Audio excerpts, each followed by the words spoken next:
নির্বাচনের সময় যত এগিয়ে আসছে ততই কিন্তু বিভিন্ন দলের প্রার্থীদের কিন্তু ততই বাড়ছে। বিশেষ করে চাঁদপুরের 5টি আসনে বিএনপির মনোনীত যারা প্রার্থী রয়েছেন তারা কিন্তু দিনরাত এক করে কাজ করছেন। বিশেষ করে গণসংযোগ, মোটরসাইকেল শোভাযাত্রা এবং পথসভা করছেন। তো আমি এই মুহূর্তে দাঁড়িয়ে আছি চাঁদপুরের 4 আসনে। এই আসন থেকে বিএনপির মনোনীত প্রার্থী এবং সাবেক এমপি লায়ন হারুনুর রশিদ তিনি আজকে এখানে উঠোন বৈঠক করেছেন গেরুয়া স্কুল মাঠে উপজেলায়। বিশেষ করে তিনি প্রতীক পাওয়ার পর থেকে পুরো উপজেলায় কিন্তু চষে বেড়াচ্ছেন। আমরা দেখেছি যে বিপুল নেতাকর্মীদের মাঝে উৎসাহ উদ্দীপনা, তারা কিন্তু ব্যানার ফেস্টুন নিয়ে একরকম উচ্ছ্বাস করছেন।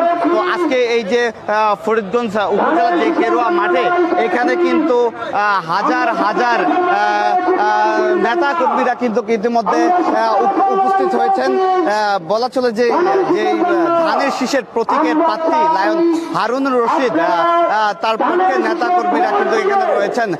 তাদের একমাত্র প্রত্যাশা যে আগামী জাতীয় সংসদ নির্বাচনে এই আসন থেকে বিএনপি বিপুল ভোটে পাশ হয়ে আবারও তারা ক্ষমতায় আসবে এমনটাই প্রত্যাশা করছেন বিএনপির নেতাকর্মীরা।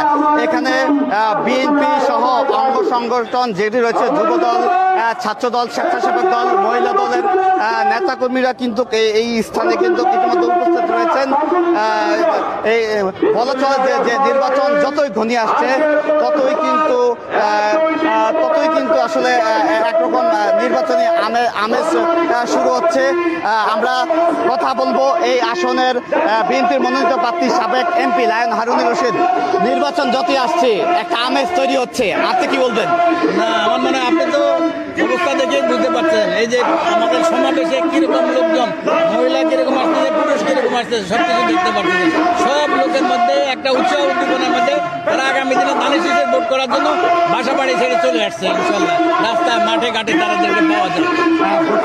ভোট কেন্দ্রে যান, এই ক্ষেত্রে আপনার বক্তব্য কি? না, সব ভোটারদেরকে আমরা সেভাবে উৎসাহ উদ্দীপনা দিচ্ছি এবং তাদেরকে আলাপ আলোচনা করে সেই ব্যবস্থা বিরাজ করতেছে যে সবাই ভোট কেন্দ্রে যাবে ইনশাল্লাহ। আগামী নির্বাচনে একটি সুষ্ঠু অবাধ নির্বাচন করার লক্ষ্যে আপনার প্রত্যাশা কি?